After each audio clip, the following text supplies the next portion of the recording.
cara a la radio. Miren, estaba yo acá mirando que el 5 de julio, durante la cumbre del grupo en Río de Janeiro, pues estábamos dando esta noticia, Lucas, del ingreso de Colombia al nuevo Banco de Desarrollo de los BRICS. Pues es este conglomerado conformado por Brasil, Rusia, India, China y Sudáfrica. Ahí está Colombia y pues esto generó bastante noticia y digamos cierta molestia por parte de Estados Unidos. Claro, acuérdense que eran estos 5 países en un principio, el bloque se ha ido abriendo, ya también está Estos Egipto, son los socios fundadores. Etiopía, Irán, está también Emiratos Árabes Unidos, está Indonesia desde principios de este año. Esto ha ido creciendo y acuérdese usted que incluso, bueno, Argentina iba a entrar.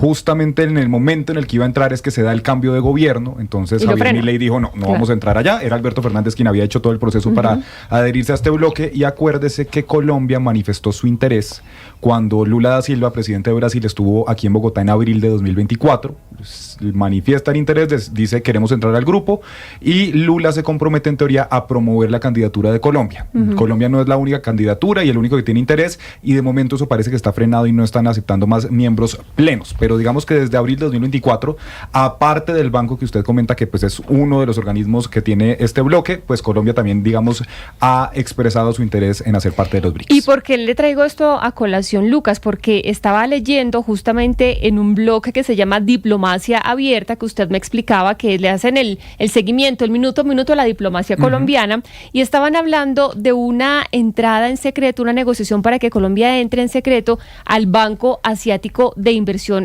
en Infraestructura, que también tiene sede en China, y de esto poco se ha hablado. Poco se ha hablado, discreción, sigilo, no pues sé cómo quiera llamarlo.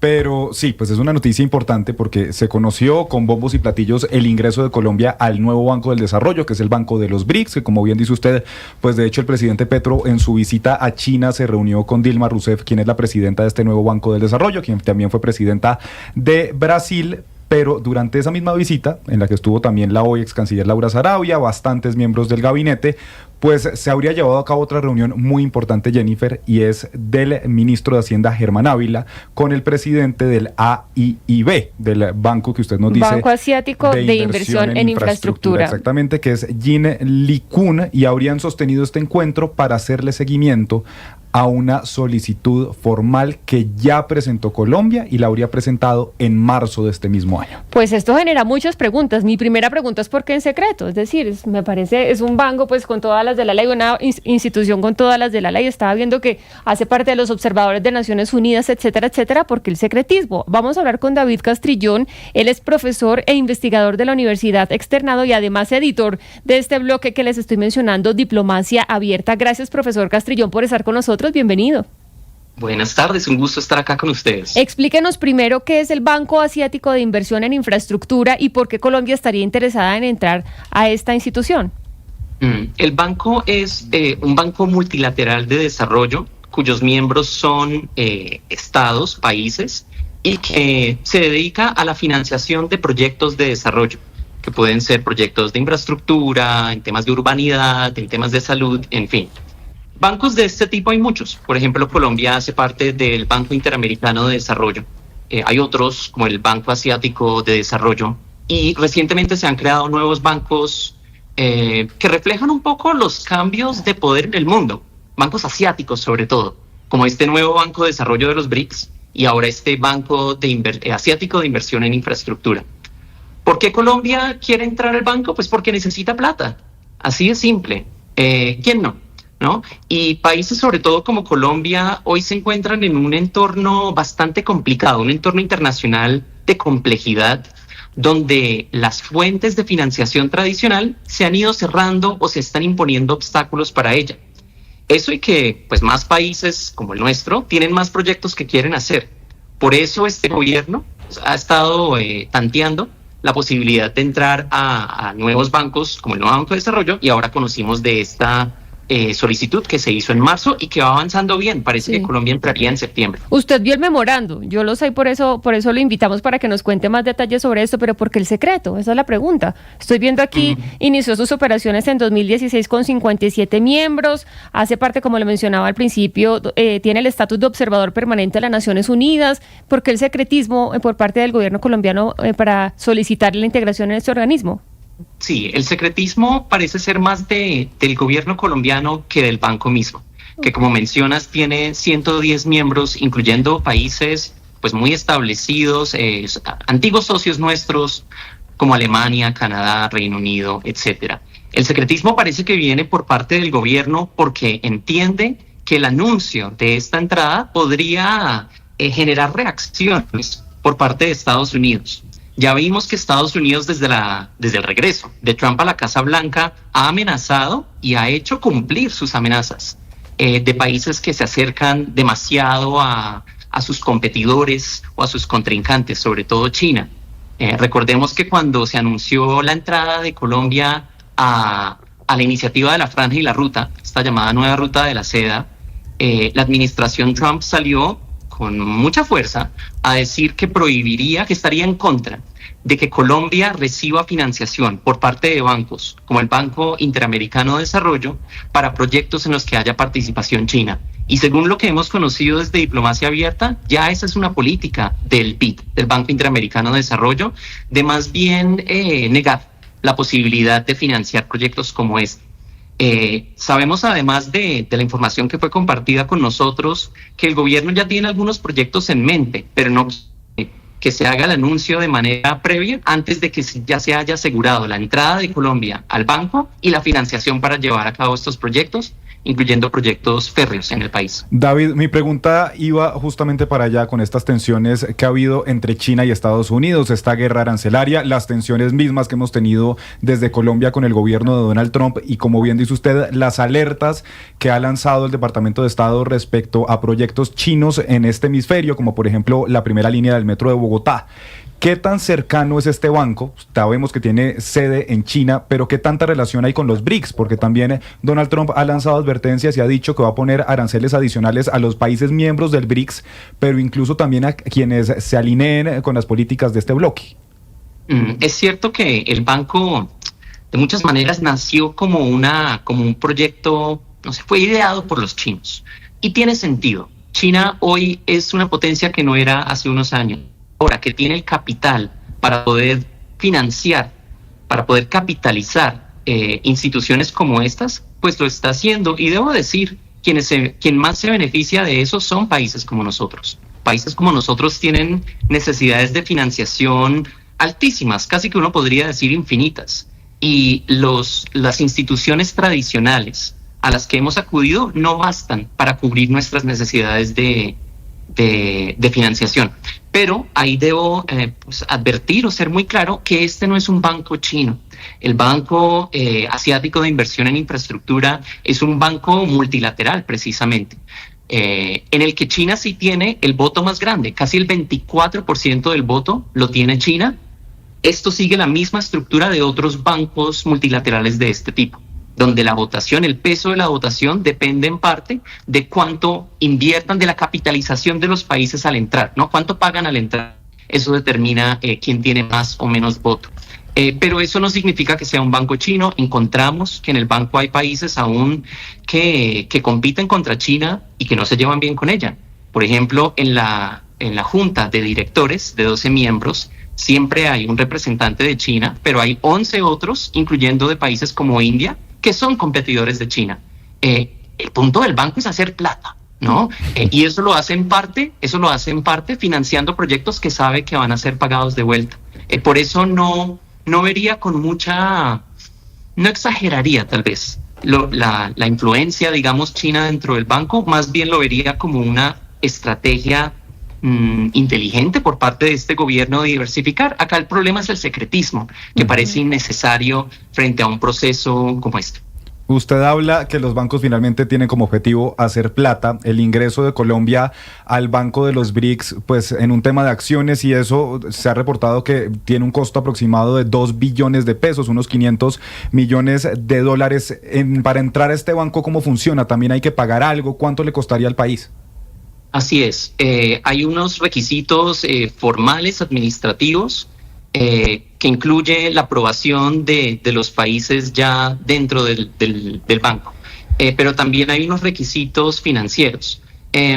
tal vez ajustaría un poco mi respuesta. O sea, el objetivo principal de bancos como estos es promover el desarrollo de una manera sostenible, lo cual significa que pues no pueden malgastar la plata o ponerla donde no tiene sentido. Pero sí, la plata que el banco usa para financiar estos proyectos vienen de los países miembros mismos. Es decir, el banco no crea su propia plata, la traen los miembros, que son los estados. Y la cantidad de la financiación, la capitalización que hacen los países, lo que pagan para entrar, es finalmente lo que crea esa bolsa, ¿no?, financiera para proyectos. El banco actualmente tiene una capitalización de cerca de 100.000 millones de dólares. Ya tiene proyectos que uno puede conocer. En la página del banco están todos los proyectos ya aprobados o que están en desarrollo, incluyendo varios en la región. ¿Y cuánto pagará Colombia? Pues depende de cuánto quiere pagar y qué porcentaje del voto quiere tener. Lo que sí se debe decir es que los votos no son infinitos, ¿no? No hay una infinidad de votos y de acciones que comprar. En este momento el banco tiene un poco menos de 3.000 acciones disponibles que cuestan cerca de $1 millón cada una, y en eso sí no estoy muy seguro cuál es el objetivo del gobierno, qué tanto quiere comprar, pero seguro querrá un peso del voto que refleje nuestra importancia en el mundo. De lo que usted conoce y ha visto, ¿cómo se determina la tasa de interés a la que tiene acceso un país? Porque hemos visto que, o se ve que acá la tasa de interés que nos da el Banco Mundial o las multilaterales de Occidente son más beneficiosas que el mercado de bonos tradicional. Pero allá, ¿cómo funciona? ¿Está un poco politizado eso o es la tasa de interés dependiendo del riesgo del país? ¿Cómo funciona? Si nos puede explicar. No, debería decir que el banco ahí sí sigue estándares internacionales de bancos como este. Por eso tiene la membresía tan amplia que tiene, porque funciona como otros, funciona en la manera en la que debe funcionar. Es decir, que la determinación de las tasas de interés dependen de un número de factores, pero en parte depende de el crédito, ¿cómo se llama eso? Como el estatus crediticio del país. Es decir, a Uruguay le cobra menos tasa que a Colombia, como en el mercado de bonos normal. Así es, Okay. Eso es lo esperado, sí. Profesor Castrillón, en el blog suyo usted habla y lo dice claramente que esto se empezó, digamos, a arar el camino, se empezó a abonar desde el gobierno de Iván Duque. ¿Qué fue lo que pasó entonces? Es decir, como que recordamos todos la imagen del presidente Iván Duque en China, esa visita que hizo. ¿Qué fue lo que pasó para que no alcanzara a hacer, digamos, todo el trámite para hacer ese ingreso desde el gobierno de Iván Duque? ¿O no era la intención? No conocemos de qué se haya avanzado durante el gobierno Duque frente a este tema en particular, pero lo que sí es más que claro es que ha sido una política de Estado colombiana, no de este gobierno ni del anterior, sino desde hace varios gobiernos, de diversificar la política exterior del país, de repartir los huevos entre más canastas. Esto lo tuvimos clarísimo después de la crisis financiera de 2008-2009, en la que nos encontramos en una situación donde nuestros socios tradicionales, europeos y de Norteamérica, estaban colapsando. Y desde entonces, de manera muy acertada y continua, gobierno tras gobierno ha hecho esos esfuerzos de diversificación, algunos de manera más acelerada que otros. Bajo el gobierno Duque, en efecto, hubo avances importantísimos en la relación de Colombia con países asiáticos, incluyendo con China. Y sabemos que desde el gobierno Duque, por lo menos desde 2019, ya se había avanzado en ese momento en la negociación para la entrada de Colombia a la iniciativa de la Franja y la Ruta, la llamada Nueva Ruta de la Seda. Esas negociaciones avanzaron a un muy buen nivel hasta inicio de 2020, pero claro, en marzo de 2020 ya estábamos entrando en cuarentena y eso obstaculizó el continuo desarrollo de esas negociaciones. Ahora, con Petro en el gobierno, se ha continuado en esa línea y pues hemos visto que ha avanzado de manera bastante acelerada, porque como ustedes mencionaron, en los últimos 3 meses ya se anunció que Colombia entró a la iniciativa de la Franja y la Ruta, entra al nuevo Banco de Desarrollo y parece que ahora entra al Banco Asiático de Inversión en Infraestructura. Pero quiero detenerme a hacer un paréntesis pequeño. y es que a diferencia de la entrada de Colombia a la iniciativa de la Franja y la Ruta, la entrada de Colombia a estos bancos seguramente requerirá de la aprobación del Congreso. Como hay plata de por medio, el presidente no puede simplemente firmar y entrar, y eso pues abrirá de manera sana, creo, el debate político sobre la conveniencia de esto. Pero profesor, para la gente que tal vez no entiende de economía y quiere una respuesta tácita y clara, ¿esto le conviene a Colombia? ¿Adherirse a estos bancos le conviene a Colombia de manera clara y directa? ¿Al ciudadano de a pie? ¿Al bolsillo? Sí. Y la respuesta es por Estados Unidos. Si hubieran alternativas, si Estados Unidos en este momento estuviera abriendo su billetera a las necesidades de este gobierno o de cualquiera, pues seguramente iríamos a quienes son nuestros socios tradicionales. Ahí ya tenemos un camino abonado, ahí ya conocemos cómo son las cosas. Acá lo que estamos viviendo, en cambio, es un momento en el que Estados Unidos ha decidido darle la espalda al mundo, incluyendo a Colombia. Y no solo Colombia porque esté Petro en el poder, la verdad. También vemos que lo ha hecho aún con gobiernos más afines, con Bukele o con Milei, en fin. Acá todos han sido víctimas. Colombia en esta situación tiene dos opciones: o quedarse de brazos cruzados y esperar a que Estados Unidos cambie de opinión, que no creo que vaya a pasar, o buscar alternativas. Y acá Colombia está buscando alternativas, y no con cualquiera, sino con bancos ya establecidos. El problema, de nuevo, es el secretismo. Sí. Esto podría ser algo abierto. Y estamos en campaña. Sería muy lastimoso que un siguiente gobierno se echara para atrás frente a esta decisión porque no hubo el debate debido. Pues profesor David Castrillón Kerrigan, gracias por contarnos lo que usted leyó de este memorando y por darnos su punto de vista sobre lo que puede suceder si Colombia se une a este Banco Asiático de Inversión en Infraestructura. Feliz día para usted. Un gran gusto, gracias. Mire, y esto lo hemos hablado aquí muchísimo, Lucas. A mí sí me parece que con todo el tema que está haciendo Estados Unidos y Donald Trump, que castiga con aranceles, que cierra aquí, que cierra allá, pues hay que buscar opciones. Y es lo que está haciendo el gobierno colombiano, buscando opciones, tratando de diversificar. Y me parece que es legítimo. Y sí me parece raro que haya ese secretismo. O sea, es decir, entre cielo y tierra no hay nada oculto, menos si estamos hablando en transacciones, negociaciones o acuerdos entre países. Me parece hasta un poco infantil, ¿no? Tratar de mantener algo en secreto que es tan grande y que pues ya se sabe, ya sí. A menos nosotros lo conocimos. Pues lo decía el presidente Petro después de que estalló esa nueva crisis con Estados Unidos cuando llamaron a consultas al embajador. Decía, si Estados Unidos no quiere, pues nosotros buscamos otros lados, Europa querrá con nosotros. Estuvo en China hace poco, durante casi una semana, justamente afianzando los lazos pues con la segunda economía mundial hoy en día, pero como bien dice usted, llama la atención el secretismo, porque así como el ingreso a los BRICS pues se ha hecho, digamos, con todas las de la ley, se puso en la declaración conjunta con Lula da Silva ese interés de pronto unirse al bloque, el ingreso al nuevo Banco de Desarrollo, pues hubo reunión con Dilma Rousseff en Shanghái, se firmó el acuerdo, estuvo allá la ex canciller Sarabia, así que sí llama la atención porque este sigilo, pero, secretismo, como Oscar, si Trump no se fuera a dar cuenta, Oscar. No, pero ¿sabe qué pasa, Jennifer y Lucas? Que le tiene miedo a la retaliación. Es decir, Estados Unidos obviamente se ha comportado como un patán, como un guache con sus antiguos aliados comerciales y demás.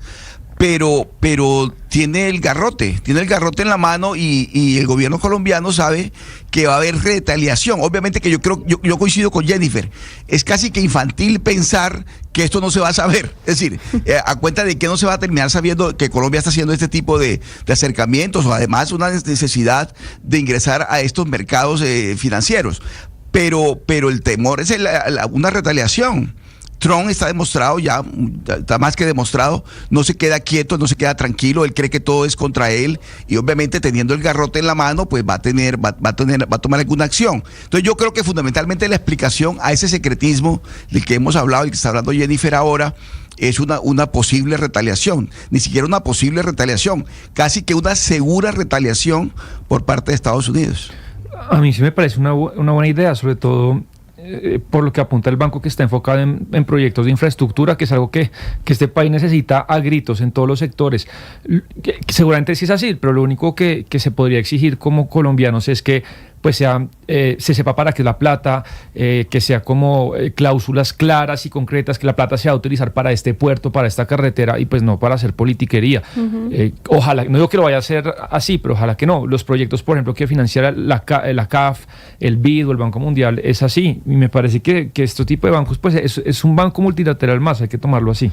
Sí, ahora yo pensando desde el otro lado, ¿no? Que los que han puesto el grito en el cielo con estas transacciones o acuerdos que ha hecho el gobierno colombiano con este tipo de instituciones que no están alineadas a la política de Estados Unidos, van a decir, no, pues ¿cómo vamos a hacer esto como Colombia? Eso es patear la lonchera, vamos a enojar a Estados Unidos, Donald Trump, hay que cuidar la alianza que hemos tenido durante décadas con Estados Unidos, poniéndonos en el otro lugar, ¿no? Y es que incluso Jennifer Milley, que es el mejor amigo de Trump, que mejor dicho le falta tatuarse la bandera de Estados Unidos, también tiene conversaciones con China. Le quitó la visa a los chinos para entrar a Argentina, le renovaron el swap los chinos, que es una deuda ahí que se le da. Es decir, los países no pueden ser tontos y usted tiene alianzas, pero también China es muy importante y esa parte del mundo no se puede abandonar. Usted habla de Argentina, Argentina es miembro de este banco, claro, Sebastián. Imagínese. Por supuesto, el proceso de adhesión lo hizo el gobierno de Alberto Fernández, pero Argentina, Brasil, Chile, Ecuador, El Salvador, Perú y Uruguay son en este momento los miembros activos de este banco y Bolivia y Venezuela están en este momento como miembros en proceso de adhesión. Bueno, pues vamos a ver el desarrollo de esto. Lo que decía nuestro invitado también es cierto, eso tendría que pasar por el Congreso, así que también es un debate político interesante, pero vea, a las 12 del día 37 minutos, Ana Cristina, usted nos ha traído aquí 2 entregas de una denuncia de deportistas, de mujeres, contra un entrenador que se llama Carlos Mario Londoño.